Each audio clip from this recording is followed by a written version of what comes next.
This exercise is called bird dog. You're going to get onto all fours.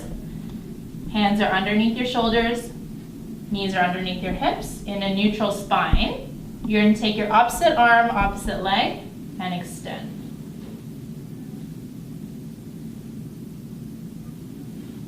Tuck. Try not to shift any of your weight or dropping your hip or losing that neutral spine.